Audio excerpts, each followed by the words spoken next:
Fala galera, boa noite pra vocês. Hoje é o Pumpcast 18 e essa edição, infelizmente, eu tô triste aqui porque o meu amigo Filipão não tá comigo hoje. Mas o convidado de hoje é um convidado extremamente especial. A gente vai escutar a história dele agora. E pense na história, viu? Filipão, é com você, meu irmão. Aê, irmão, brigadão. Eu não tô desse lado, mas eu tô aqui. Exatamente. Mas eu tô aqui, com certeza. Gente, é um prazer aí contar um pouco da minha história pra vocês. Espero que seja bem legal esse bate-papo com o meu parceiro Lud. Já conheço aí, tem quantos anos, meu parceiro? 15. Tem tempo, viu? Exatamente. Tem tempo. Parece que foi ontem e hoje eu tô desse lado. Enfim, não tem roteiro, não tem nada. Eu tô aqui para responder. Pode vir daí para cá que eu vou daqui para lá com força também. Exatamente. Vai ser massa, vai ser massa. Então fica ligado, hein? Fica ligado. Filipão, como a gente já se conhece há muito tempo, né? Eu queria saber a sua trajetória de vida. A gente sabe que você saiu do futebol. E por que você saiu do futebol? E como é que você chegou no futebol e depois na educação física? Então eu queria que você contasse um pouco do seu histórico completo. Pô, pergunta boa, pergunta bem legal. Cara, eu tô com 41 anos hoje, né? E eu olhando para trás, eu digo, caramba, tudo que aconteceu na minha vida. Realmente eu vim de futebol. Eu tinha um talento, né? Todo mundo percebia desde a escola, quando eu jogava futsal. E, enfim, tava brincando lá com os outros garotos. 11, 12 anos, eu vi que eu era um pouco diferente lá no futebol. Então, meu pai me colocou numa escolinha de futebol do CSA, aqui em Alagoas, escolinha do CSA. E ali foi onde tudo começou. Meu professor Zé Raimundo, enfim, ele tinha a escolinha lá, ele era o dono da escolinha lá do CSA. E aos 12 anos de idade eu entrei nessa escolinha e vi que eu era um pouco diferente, sabe? Vi que, acho que por aqui dá bom.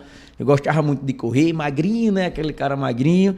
Enfim, aí joguei no CSA. Aí lá para os 14 anos, migrei, fui convidado para jogar no CRB, que é o grande rival aqui do Exatamente, CSA. eu ia até perguntar porque o teu pai botou tudo no CSA, né? Porque teu pai é CRB com força. Meu pai é CRB e eu herdei, né? Eu sou regatiano, eu herdei isso do meu pai, regatiano e vascaíno, ó. Que herança, hein? Que herança! Aí porque o CSA era mais perto, né? A escolinha era perto de onde eu morava, bem próximo, dava para ir a pé tranquilo, inclusive sozinho, tipo 12, 13 anos a gente andava muito a pé e era bem tranquilo de ir treinar. Então ele me colocou nessa escolinha. Depois o negócio já foi ficando mais sério, eu fui convidado a jogar no CRB, eu já tinha aí uns 14 anos de idade. Joguei com muita gente importante, assim, no cenário nacional. Não sei se você sabe quem é o Pepe, que é zagueiro de Portugal, né? Se aposentou agora, um tempo desse. Jogava comigo também no CRB. Tava no Porto. Isso, exatamente. O Moraes, que jogava no Vasco. Na verdade, o Moraes, quando eu tava no CSA, ele tava no CRB, a gente era rival. Aí, quando eu fui pro CRB, ele tinha ido pro Vasco, porque ele foi bem jovem, bem cedo, assim, pro Vasco. Enfim, mas joguei contra o Moraes, tipo meu amigo até hoje. Wagner Diniz também, meu cunhado. Então, uma galera boa aí que fez parte dessa minha juventude, vamos dizer assim. Então, eu vivia isso, eu tinha certeza que eu seria jogador de futebol e toda a minha energia era voltada para o futebol. Quando eu tinha lá 17, 18 anos, né, jogando bem, estava bem e tal, aí tive uma sequência de lesões, lesão no tornozelo, e ninguém meio que resolvia, sabe? Essa minha lesão no tornozelo. Melhorava um pouquinho, lesionava de novo. Coincidiu que aos 19 anos eu descobri que seria pai, né? Minha primeira filha, Duda, aos 19 anos eu descobri que seria pai. E aí eu não tava vindo de lesão, muitas lesões, eu de cara, e agora? Agora eu tenho que trabalhar, tenho que enralar, não é? Porque agora não era sobre mim, era sobre o fruto que estava para chegar a minha filha mais velha, a Duda. Aí eu comecei a trabalhar em outras coisas para ter uma renda, né? Trabalhei na Riachuelo, trabalhei na Transpal, que vende Vale Transporte para ônibus, na época era Transpal, não sei nem como é o nome agora. E recebi a proposta aí de estudar educação física. Eu fui bolsista, né? Eu fui bolsista na faculdade particular. Fui bolsista, talvez até pelo futebol também, porque eu jogava lá na faculdade também. Fui bolsista, enfim. E daí a educação física veio por conta do futebol. E eu entrei na educação física pensando em trabalhar, tipo, ser preparador físico de futebol ou ser treinador de futebol. Então, eu entrei na educação física pelo futebol, realmente. Desde os 12 anos jogando até os 19 ali, foi quando tudo isso aconteceu e eu entrei na faculdade de educação física. Filipão, teve alguma pessoa muito importante na sua caminhada para você ter entrado no curso de educação física? Cara, teve,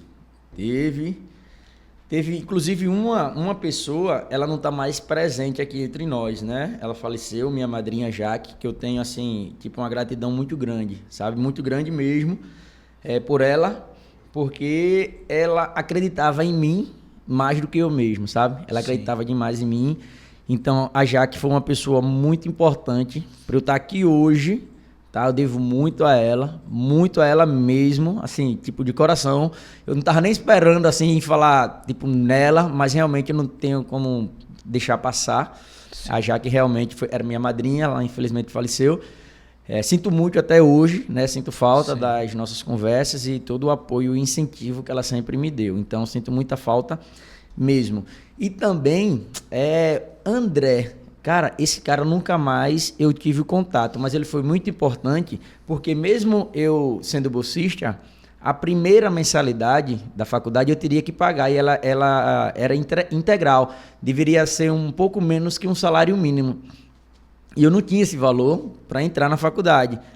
E o André, eu estava insistindo muito com meus pais, precisando do dinheiro para fazer a matrícula na faculdade, e ligava muito pro meu pai estava numa situação apertada, ligava para minha mãe também pedindo para entrar, eu só quero entrar na faculdade, e ela não tinha condições, nem meu pai nem minha mãe não tinha esse valor, Sim. né, para pagar a minha matrícula na faculdade.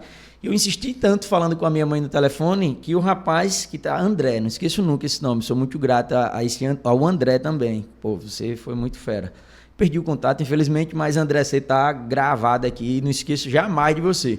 Ele escutou eu falando muito com a minha mãe, pedindo, minha mãe, meu filho, eu não tenho crédito, não tenho nem como pegar emprestado, não tenho como pegar vale, não tenho nada. Ela trabalhava num escritório, num grupo grande aqui, de Alagoas, Sim. no grupo Carlos Lira, né? Ela Sim. era do setor comercial. E o André trabalhava num birô ao lado, num birô vizinho. E escutou, né? Ela trabalhava no mesmo escritório, escutou eu insistindo, falando com a minha mãe. Aí ele perguntou o que era. A minha mãe contou. Meu filho passou, né? Passou na prova, agora ele será bolsista, mas precisa pagar essa inscrição, né? Fazer a inscrição na faculdade, e o valor é integral, e ele não tem, eu não tenho, e o pai dele não tem. O meu pai, que é o esposo da minha mãe, disse que também não tinha, o Valdemir, o Birica. Resumindo, o Coroa do Cross. Resumindo, o André emprestou esse valor, né? Ele emprestou esse valor à minha mãe, a minha mãe me passou, e eu entrei na faculdade, porque eu não tinha nem a inscrição, nem a matrícula da faculdade de educação física. Entendi. É foda. Cara, né? Eu não tava esperando isso não. Não tava esperando não tava esperando ir por aí não. Que eu até vi a tua lágrima aí já quase saindo, cara, né? Isso me faz recordar muita coisa, né? Porque assim, a gente vê onde a gente chegou, né? Pô, aí não foi fácil, sabe? Não foi fácil. E, pô, legal, né? Legal que a gente conseguiu, né? Isso é muito importante, e como eu já sempre falo, né, pra galera, que você continuou esse legado, né, Filipão? Pô, principalmente certeza. Até comigo mesmo. Tipo, você entrou na faculdade, você teve toda essa luta, mas você conseguiu ajudar pessoas através de você tendo entrado na faculdade, ter conseguido entrar, né? Com certeza. Rapaz, isso é da minha essência, sabe? Eu gosto eu não gosto de estar sozinho, entendeu? Por isso Sim. que de repente eu fui até para o futebol, né? Que é um esporte coletivo. Então quando eu gosto, pô, você é um cara que eu gosto de você, não precisa nem estar dizendo. Então quando eu gosto de uma pessoa, irmão, vamos junto, vamos para cima e vamos nessa. Como eu te falei, eu não tava, quando eu entrei na faculdade, eu não estava pensando na musculação, né? No salão da musculação. Eu estava pensando nem em ser personal trainer. Eu estava pensando em ser ou treinador de futebol ou preparador físico de futebol. E o que é que aconteceu? Eu lá para o 4º período, eu comecei a ler muito sobre o Dilmar Pinto Guedes. É um cara lá de Santos, Dilmar Pinto Guedes, um cara das antigas mesmo. E ele já era professor de universidade lá em Santos e tal. E ele, tipo, material, artigo, já tinha livro, algumas coisas, eu comecei, pô, esse cara fala bem, fala legal e tal. Fala não, digita, né? Escreve bem, escreve legal. Eu comecei a ler muito sobre ele. Aí esse cara me fez virar a chave, sabe? Aí eu virei a chave, eu digo, caramba, pô, vou por aqui, musculação é legal. Eu já treinava, né? Até porque, desde a época do futebol, eu era bem magrinho, aí o professor lá sugeriu, pô, faça musculação. Não por nada, só para fortalecer, principalmente para evitar as lesões que você tem aí. Sim. Então, fiz musculação, mas era só para fortalecer para o futebol. Depois que eu comecei a estudar muito Dilmar Pinto Guedes, não esqueço nunca também, todo mundo que passou na minha vida tá aqui, tá? Então, Dilmar Pinto Guedes, ele não me conhece presencialmente, mas ele me fez girar a chave assim para eu ir para esse lado da musculação. Sim. E, assim, esse lado da musculação também hoje em dia é o lado que você mais trabalha, né? Mas, em relação a aulas coletivas, você já chegou a dar aula coletiva antes de ir pro cross, né? Porque Aham. ainda vou chegar nessa parte depois, porque foi mais recente, né? Mas você chegou a dar aula coletiva antes, no teu tempo de estagiário, ou no teu tempo de professor já formado, chegou a dar aula ou alguma coisa assim? Não, com certeza, principalmente de jump. A aula coletiva, ela chegou na minha vida, eu vou te falar, porque assim, eu tô falando assim muito porque realmente a minha fase inicial ali da profissão, eu não tinha grana, né? Não tinha grana. E a coletiva, ela pagava um pouquinho mais do que o salão da musculação. Então, eu estagiário, eu recebia um valor, uma bolsa ali de estágio muito baixa. E eu via que o pessoal da ginástica recebia um pouquinho mais, mesmo não sendo formado, mesmo ainda estudante. Então eu digo, cara, então eu vou dar aula de ginástica também. Foi quando o jump entrou na minha vida. Aí eu comecei a dar aula de jump, aí depois eu fui abraçando tudo, pô, alongamento, localizada, gap, né, que a gente chamava de gap, que era glúteo, abdômen e perna. Sim. Dava aula de gap, dava aula de abdominal. Aí eu comecei a dar muitas aulas de ginástica, justamente por conta da questão financeira, né? Então, a ginástica entrou na minha vida, as aulas coletivas entrou na minha vida por conta, primeiro, da parte financeira. E depois eu gostei, me apaixonei mesmo assim, principalmente pela aula de jump, sabe? Aquela energia da turma, eu me sentia muito à vontade dando aula de jump. Inclusive tem uma academia lá em Jacarecica, a Oficina do Corpo, uma das primeiras academias que me deu oportunidade assim. E o Bruno, o Túlio, lá o seu Márcio, cara, sou muito grato a vocês também, porque ali foi o começo de tudo. E eu senti uma energia muito legal, né? Como eu volto a falar da parte coletiva, do coletivo.